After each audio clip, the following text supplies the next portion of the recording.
زه خو دا وایم چې زه خو د سرپرستانو ته مشرانو ته چې کم په کور کې د سرپرست حیثیت لري د مشر حیثیت لري ډېر عاجزانه سوال ته کومه چې د شپې د ماسوتن مونځ نه پاس تاسو کور کې ټول جمع شئ نو ستا د الله په ذات قسم وي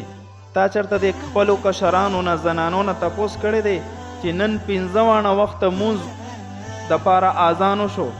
تاسو مونځونه کړي دي کلم کړی دی دا تپوس کېدی نشي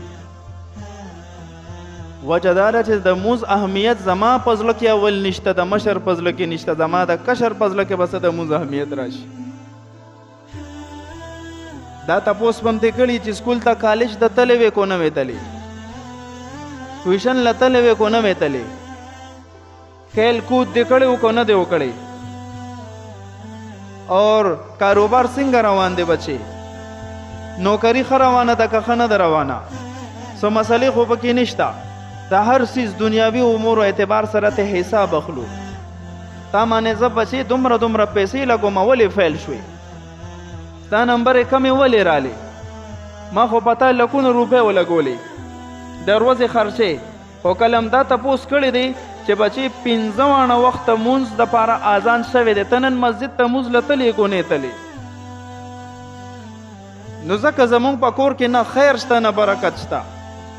چې کم سیز ته لاس اچو راپسې روځي هلاکت طرف ته روان یو نن نه دا عزم وکړو چې بھئی زه به د خپل کشر باندې خصوصي نگراني کوم بچې مونځ د کړی دی کو نه دی د کړی د قرآن کریم درس له تلې کو نه تلې نو کو به دې بچو دې داسې پړې راټیټ نه کو نو دا بچې خو به برای انعام ستا وي خو ذهني سوچ اعتبار سره به دا د بل شي تا سره به نه لګي خپل یار دوست سره به ګنټو باندې ناستې تا سره به ناسته خوند نه ورکوي ولې دین د وطن نه دی ښودلی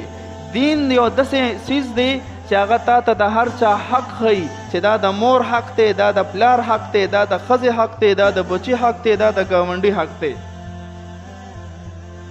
د دې نه علاوه ته ما ته داسې درسګاه وښیه داسې یو